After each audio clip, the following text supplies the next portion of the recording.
आज हम लोग का पहला सेशन जो है, अभी हर हम लोग एक बड़ी फिल्म का सेशन करेंगे, स्पेशली अमिताभ बच्चन का। तो पहला सेशन तुम्हारा है कालिया। कालिया को कितने वर्ष हो गए? आपकी memories. Tell me about Kaalia, क्या, बिकॉज ये एक ऐसा फिल्म था अ, देख जिसने का, एकदम पूरा पूरा ठप्पा लगा दिया कि Amitabh Bachchan angry young man हो गया है। यस। हाँ, तो आप देखो, बताओ मेरे को मेमोरीज। मेमोरीज है जैसे ही कालिया हम बोलते हैं, जब कालिया, तो सबसे पहले हमारे सामने रमेश सिप्पी के शोले के कालिया नजर आते हैं। और वो जो टाइटल है, हाँ। विजू खोटे ने कालिया का रोल किया था। हाँ। फिर कालिया फिल्म बन गई नेचुरली। हाँ। कालिया फिल्म रिलीज हुई 25 दिसंबर हाँ। 1981। हाँ। लेकिन शायद आपको मालूम नहीं होगा, ये फिल्म का मुहूर्त हुआ था 13 अक्टूबर 1977 को। अरे बाप रे। यानी 4 साल लग गए इस फिल्म बनते बनते। उस जमाने में एक फिल्म बनने के लिए लगभग 3 साल तो लगते थे, 2.5 3 साल, लेकिन इस फिल्म हाँ। को 4 साल लग गए। हाँ। जैसे ये फिल्म टीनू अनिल ने लिखी है, उनकी कहानी है, स्क्रीन प्ले है, डायरेक्शन है।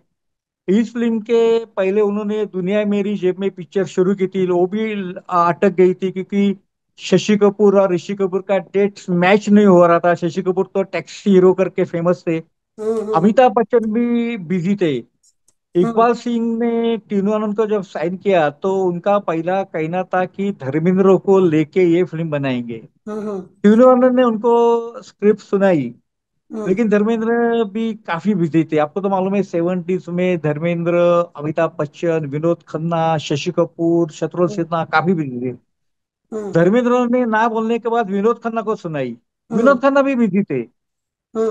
हाँ। फिर इकबाल सिंह ने कहा टीनू आनंद को कि अगर अमिताभ बच्चन को लेके अगर फिल्म बनाएंगे तो। अमिताभ बच्चन आज सभी को मालूम है 70s में इतने बिजी थे कि कोई भी डायरेक्टर, जो नया डायरेक्टर था, हाँ। किसी का असिस्टेंट रहता था। हाँ। टीनू आनंद तो सत्यजीत रे के असिस्टेंट रह चुके थे। हाँ। हाँ। लेकिन सत्यजीत रे की फिल्मों का जो फ्लेवर है, कलर है, हाँ। स्टाइल है, या तो फिर संस्कृति जिसे बोलते, कल्चर जिसे बोलते, हाँ। वो कल्चर से अलग टीनू आनंद थे। टीनू आनंद ने डायरेक्शन का एबीसी तो सीख लिया, लेकिन फिल्म वो अपनी स्टाइल से बनाई।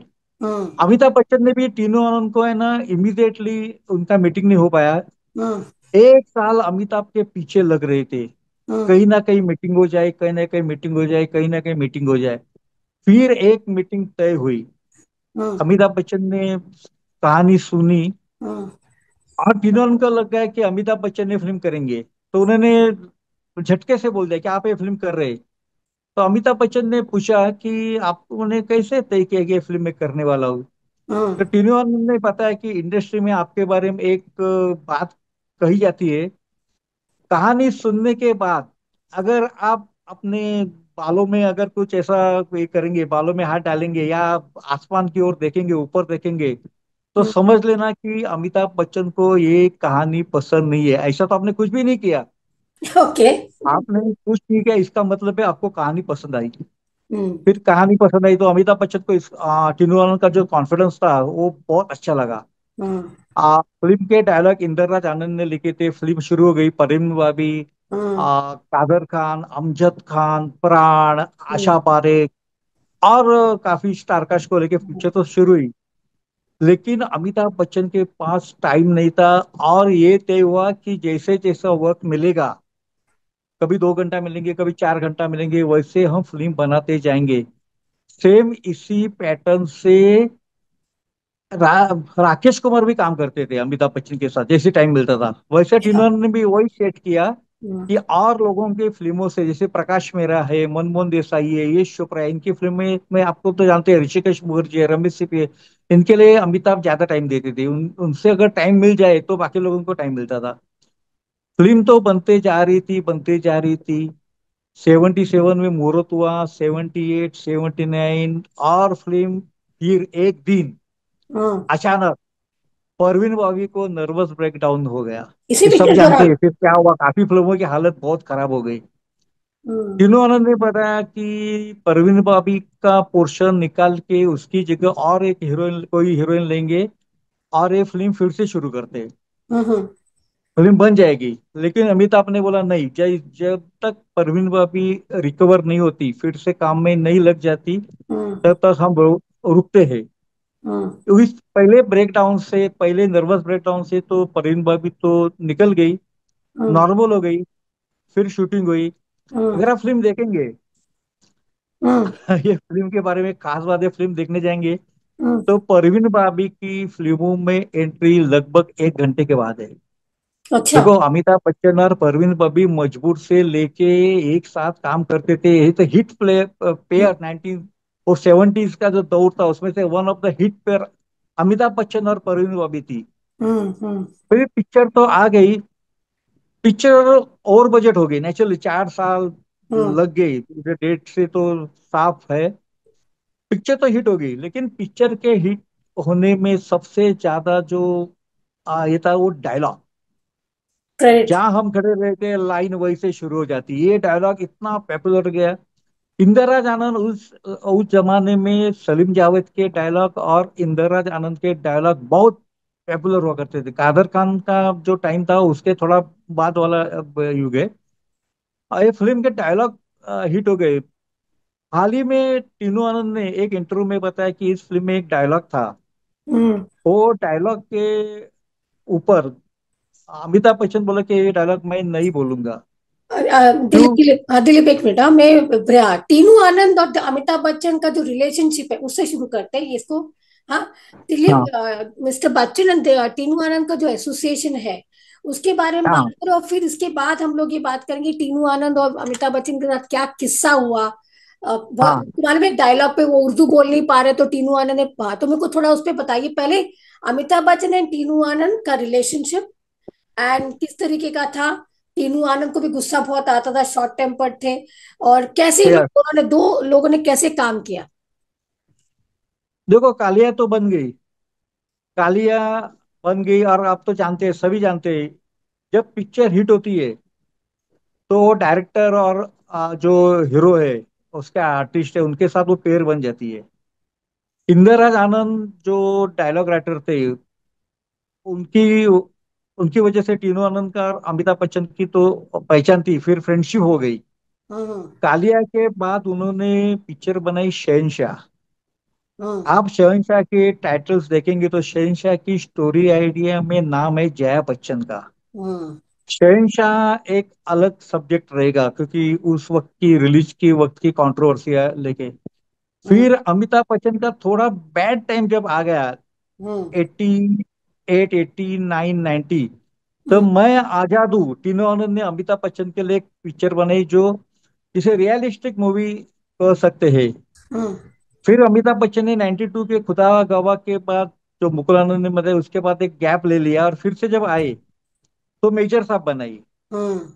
टीनू आनंद ने, अमिताभ अमिताभ और टीनू आनंद की 4 फिल्में हैं। लेकिन शहन अगर आपको शायद याद होगा, शहनशाह जब आई तो उसका जो ऑडियो रिलीज फंक्शन था हम्म। जू के हॉलिडे इन में, स्विमिंग पूल के पास, मुझे आज भी याद है। उस वक्त मीडिया इतना नहीं था। और आप सभी जानते हैं अमिताभ बच्चन तो एक पंक्चुअल है वक्त के हम्म। बारे में। हम्म। वो टाइम पे आ गए, विनस का वो फंक्शन था। अमिताभ बच्चन वो कैसेट रिलीज तो हो गया। पूनम ढिल्लोन उस वक्त खास मेहमान बन के आई थी उस हम्म। फंक्शन में। और जैसे ही स्टेज से उतरे तो अमिताभ बच्चन ने टीनू आनंद को हंसी मजाक में वो स्विमिंग पूल में ढकेल दिया। और हम्म। ये जो किस्सा हुआ, वो किस्सा इतना फेमस हो गया ना कि वो उस ऑडियो रिलीज का जो फंक्शन था, वो ऑडियो रिलीज इस किस्से से, इस घटना से ज्यादा प्रभावित हुआ, यानी उसको ज्यादा कवरेज मिल गया।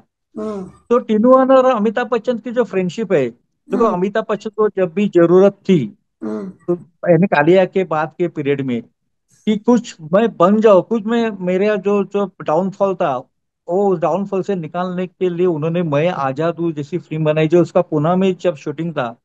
हम्म। तो कुछ लोगों ने अमिताभ का वो जो पोफर्स का जो कंट्रोवर्सी था उसके खिलाफ उसके सेट पे घुस के वो शूटिंग बंद की।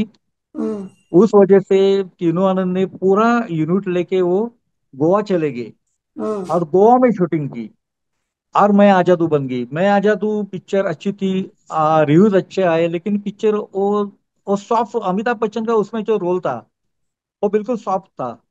वो पिक्चर खास चले नहीं। लेकिन अमिताभ बच्चन ने बाद में 90s में जब गैप के बाद कमबैक किया, और जब उनको एक ऐसी पावरफुल रोल चाहिए था, उसके एज के हिसाब से जो रोल चाहिए था वो मेजर साहब में मिल गया। हम्म। यानी अमिताभ बच्चन और टीनू आनंद का जो पेयर जो है वो अलग, उसका कलर अलग है। और कालिया में आप देखेंगे तो एक इंदर सेकेंड, राज आनंद ने। एक सेकेंड ना। आप cut cut to now come back to Kaalia. और कालिया का जो एक किस्सा है, ये अलग पैच जाएगा, कटेगा। कालिया का जो हाँ किस्सा है वो बताओ कि कुछ ऐसा हुआ था, जो भी मैंने भी पढ़ा कि तीनू आनंद ने सबके सामने अमिताभ बच्चन को चिल्लाया था उनके डायलॉग को लेकर, क्या था वो? देखो, फिल्म अगर आप देखेंगे तो फिल्म में ना डायलॉग का हिस्सा बहुत ही महत्वपूर्ण है। जैसे मैंने पहले ही बताया कि जहाँ हम, एक्चुअली वो जो डायलॉग है ना, हम्म। जहाँ हम खड़े रहते हैं, लाइन वैसे शुरू होती है। आप फिल्म देखेंगे ना, फिल्म में वो डायलॉग पहले बॉब क्रिस्टो बोलता है। हम्म। वो जेल के अंदर का एक सीन है, हम्म। और उसका स्टाइल अलग है। अमिताभ बच्चन वही डायलॉग बाद वाले एक सीन में इस तरह से उठाता है कि मुझे आज भी याद है, तारदेव के गंगा थिएटर, मेन थिएटर था इसका, इस फिल्म का। हम्म। किसी भी थिएटर में जाओ, मुंबई हो, महाराष्ट्र हो, पूरे देश में कहीं भी कालिया रिलीज हुई, इस हम्म। डायलॉग के ऊपर लोग इतना तालियां देते कि पूछो मत। लेकिन ऐसे डायलॉग के पीछे कुछ कहानियां भी होती है।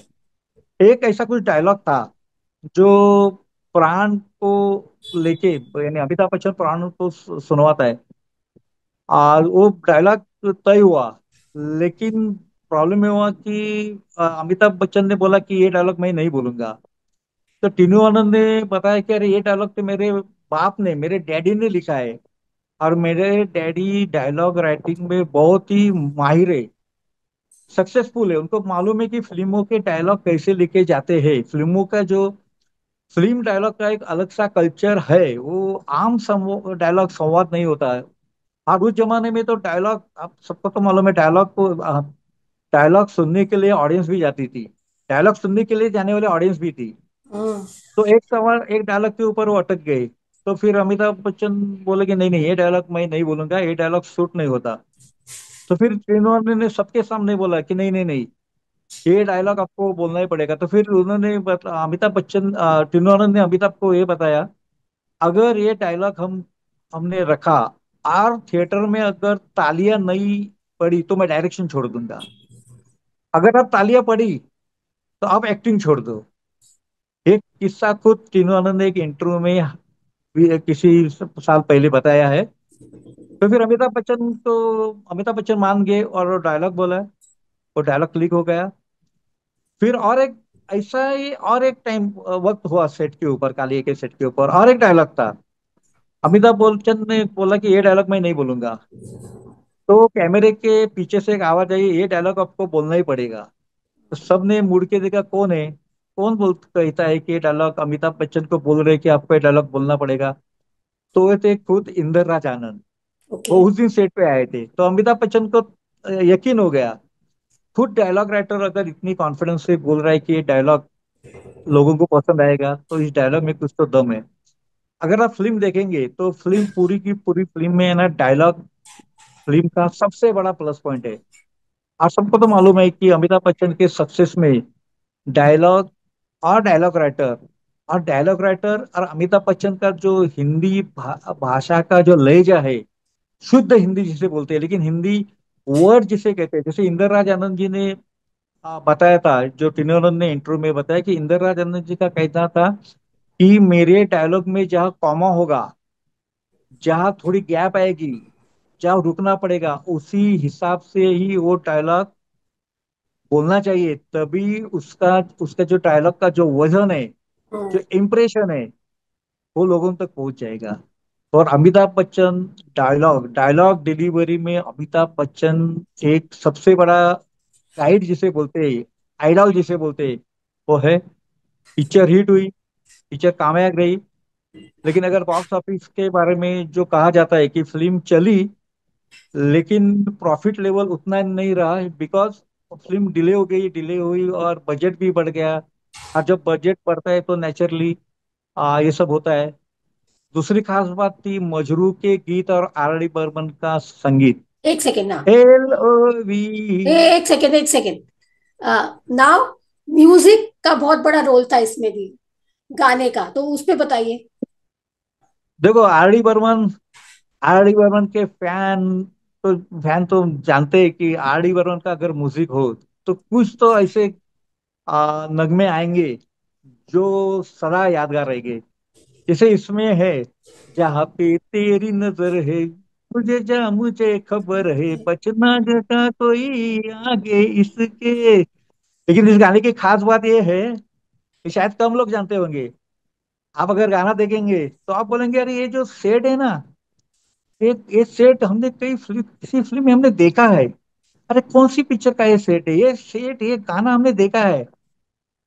और वो सेट था नमक हलाल का, जो परिन वाइबी के ऊपर गाना है, जवानी जान मन हसीन दिलरुबा। वो सेम सेट जो प्रकाश मेहरा ने जो सेट लगाया था, प्रकाश मेहरा के नमक हलाल के इस गाने के सेट पे इस गाने का शूटिंग हुआ।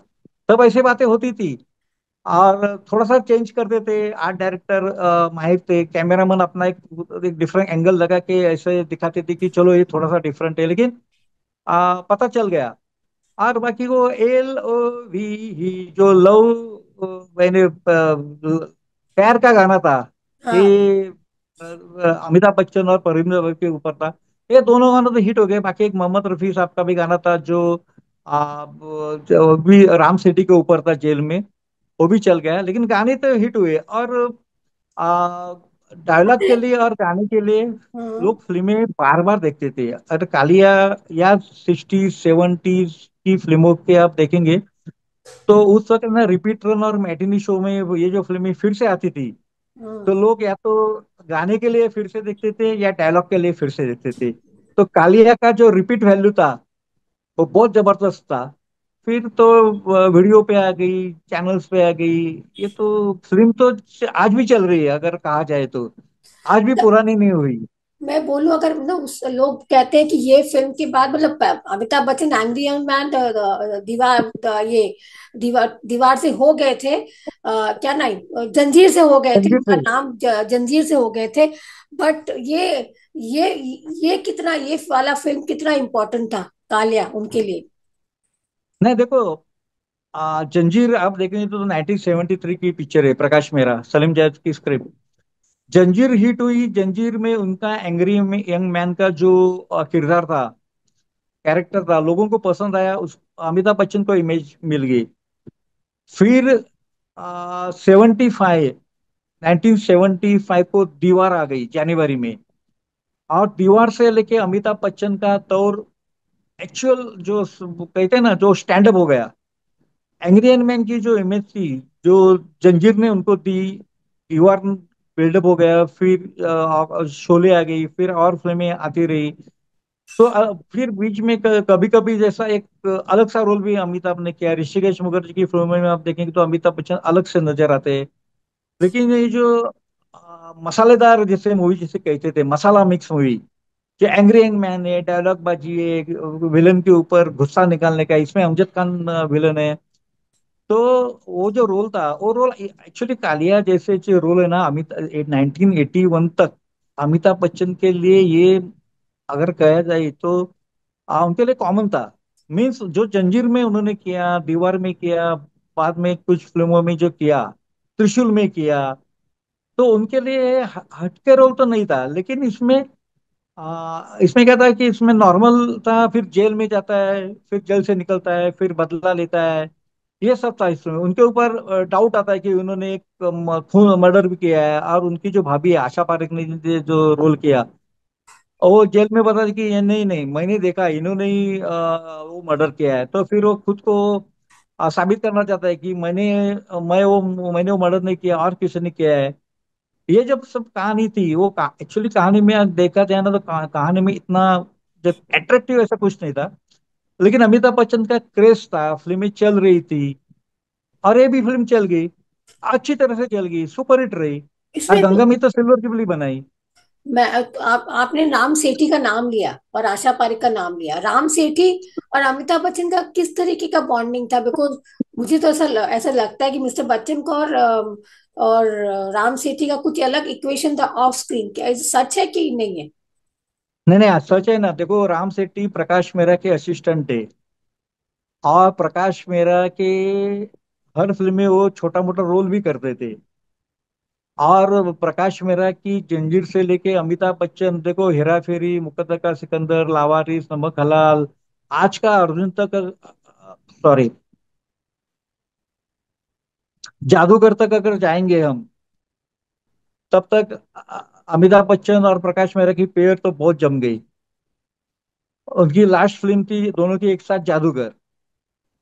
और ये जो है प्रकाश मेहरा के असिस्टेंट, उनके साथ तो अमिताभ बच्चन की तो जम गई। हम्म। क्योंकि प्रकाश मेहरा का काम करने का जो तरीका था, वो सब जानते हैं। तो एकदम सूट बूट पहन के, इस्त्री वाले कपड़े पहन के आराम से सेट पे आते थे। उनका अपना स्टाइल था, लेकिन उनके दिमाग में उनका जो विजन था वो जबरदस्त था। लेकिन उनके असिस्टेंट थे, वो असिस्टेंट काफी कुछ काम संभालते थे, ये सबको मालूम है। तो असिस्टेंट राम सेठी के साथ अमिताभ बच्चन का जम गया। और प्रकाश अपना अमिताभ बच्चन तो पूरा का पूरा, देखो, शराबी फिल्म अगर देखेंगे प्रकाश मेहरा की, तो पूरी की पूरी वो पूरा रोल अमिताभ बच्चन को इतना थ्रू आउट रोल मिला है कि कहानी एक लाइन की है, लेकिन शराबी पिक्चर तो पूरे अमिताभ बच्चन के कंधे के ऊपर है। और प्रकाश मेहरा का डायरेक्शन, और साथ में राम सेठी का पुश, ये कॉम्बिनेशन बहुत अच्छा जम गया था। अच्छा। नहीं, इम्पोर्टेंट रोल नहीं था। देखो, अमिताभ बच्चन पूरी फिल्म में, अमिताभ बच्चन, अमजद खान, हम्म। प्राण, हम्म। ये तीन कैरेक्टर ऐसे ही घुस गए थे कि बाकी लोग सेकेंडरी हो गए। ये आप भी ये फिल्म की, आपने अभी बोला, फिल्म की बात है ना। हाँ आपने बोला राम, अमित अमजद खान एंड प्राण। अमजद खान एंड प्राण अमिताभ बच्चन की फिल्मों में एक हमेशा का एक फिक्स्ड, ऑलमोस्ट मतलब बहुत सारी फिल्में साथ में की हैं। तो उस पे थोड़ा बोला कि अमिताभ बच्चन, प्राण एंड अमजद खान, उस पे अगर आप कुछ बता पाओ तो। देखो, प्राण और अमजद खान सबको, वो जंजीर वाला जो सीन है, हम्म। ये पुलिस स्टेशन है। आप बाप तेरे तेरे बाप जो का। पुलिस स्टेशन है, आपके बाप का घर नहीं, अगर जब तक मैं कहा ना जाऊं तब तक बैठने का नहीं, ये जो सीन है जंजीर वाला, हम्म। जो हिट हुआ। हम्म। अमिताभ बच्चन और प्राण की पेयर तो हिट ही रही। हम्म। और प्राण वर्सटाइल, प्राण ने विलन का जो उनका एक टाइम था, उसके बाद वो मनोज कुमार की उपकार से उन्होंने कैरेक्टर रोल पे आ गए। हम्म। जब अमिताभ बच्चन का दौरा गया तो वो कैरेक्टर रोल कर रहे थे। तो हम्म। फिर कैरेक्टर रोल में प्राण रहते थे। देखो, अमर अकबर एंथोनी में भी अमिताभ बच्चन और प्राण है। हम्म। वो भी ये बात है, ऐसी काफी फिल्मों में किया है, लेकिन वो जो जंजीर में जो हमें बात दिखाई दी, हम्म। वो पेयर बाद में उतनी दिखाई नहीं दी। ये थोड़ा सा कुछ आश्चर्य है कि कोई ऐसा लिख नहीं क्यों पाया कि प्राण इनके सामने। हाँ, शराबी में तो है, पर शराबी में अगर देखेंगे तो हम्म। प्राण और अमिताभ बच्चन हम्म। लगभग इक्वल इक्वल रोल है। हम्म। उस फिल्म में वो पेयर जम गई। और अमजद खान तो शोले से लेके गब्बर सिंह, फिर सत्ते पे सत्ता, हम्म। और कुछ ऐसी फिल्में, सत्ते पे सत्ता का उनका जो शराब पीने वाला जो सीन है, हम्म। वो सीन बहुत उसका वो चर्चे में रहा। हम्म। तो प्राण और अमजद, अमिताभ बच्चन और प्राण, अमिताभ बच्चन और अमजद खान, ये कुछ फिल्मों में काम करते करते करते एक साथ काम किया उन लोगों ने। हम्म। पर वहां उस समय ऐसा होता था क्या दिलीप की नो, हीरो और विलन का जो तुकबंदी होता था उसमें कोई होता था क्या कुछ? स्ट्रेस होता कि हीरोगिरी ज्यादा, या कि वो क्लैशेस होता था कि ऑफ स्क्रीन कि मेरा रोल कम या ज्यादा, उस जमाने में होता था क्या, एटीज में? अरे बहुत होता था, बहुत होता था। अरे ये तो एक बिल्कुल लगभग एक अलग सा इसके ऊपर एपिसोड जाएगा। जैसे कि सबको आज भी कहा जाता है, ऋषिकेश मुखर्जी की नमक हराम में हम्म। राजेश खन्ना और अमिताभ बच्चन जो है, ऑफ स्क्रीन कितना उनमें दोनों दोनों में कितना टेंशन चल रहा था। हम्म। बहुत किस्से हैं, बहुत कहानियां हैं, बहुत गॉसिप है, बहुत दंत कथाएं हैं। जैसे कि कहा जाता था कि जैसे ही राजेश खन्ना को जब अंदाजा आ गया कि अमिताभ बच्चन हमें हावी हो रहा है। और आप सब जानते हैं जो फिल्म लवर्स है कि ऋषिकेश मुखर्जी की फिल्म की शूटिंग मोस्टली अंधेरी कुर्ला रोड के मोन स्टूडियोज में हुआ करती थी। हम्म तो राजेश खन्ना जानबूझ के सेट पे लेट आना, देर से आना, इसलिए कि अमिताभ बच्चन वेट कर करके थक जाएंगे, मीन्स मेंटली थक जाएंगे और उनके परफॉर्म पे उसका असर पड़ेगा। हम्म ये राजेश खन्ना का एक ये था, भ्रम था। हम्म ऐसे काफी किस्से, फिर ऐसे भी कुछ नमक हराम के बारे में किस्से है। राजेश खन्ना ने फिर जो बीच बीच में, वो राजेश खन्ना को एक कहा जाए तो अच्छी आदत थी कि वो अपनी फिल्म को बीच बीच में कितनी हुई कैसी हुई वो देखते थे। हम्म यानी रश प्रिंट देखते थे, क्या क्या हुआ, कहाँ तक आ गए। तो राजेश खन्ना ने कुछ सीन के अपने क्लोजअप उसमें आना चाहिए, ये उन्होंने ऋषिदास से मांग लिया। और एक किस्सा नमक हराम के बारे में ऐसा भी है। जब सबको अभी फिल्म तो सभी ने देखा है, क्लाइमैक्स में जो राजेश खन्ना का जो कैरेक्टर दिखाया है, हम्म उसको मार दिया जाता है। हम्म और नमक हराम एक्चुअली अभी अमिताभ बच्चन नमक हराम हो गया कि अमिताभ बच्चन के ऊपर ब्लेम आता है, विकी के ऊपर, कि उन्होंने हम्म अपना दोस्त जो चंदर है उसको मार दिया। हम्म लेकिन जब अगले दिन तक यूनिट में किसी को पता नहीं था कि दूसरे दिन क्या सीन लेने वाले हैं। और ओहो। ऋषिदा ने आखिरी वक्त तक किसी को बताया नहीं था कि लास्ट सीन कैसा रहेगा। और जब सेट पे आए तब पता चला कि इस फिल्म में राजेश खन्ना के आखिर में डेथ है। और नमक हराम के सेट के ऊपर इन दोनों में जितना भी कुछ टसल हुआ या तो ईगो प्रॉब्लम हुआ, उसके बारे में काफी किस्से कहानियां।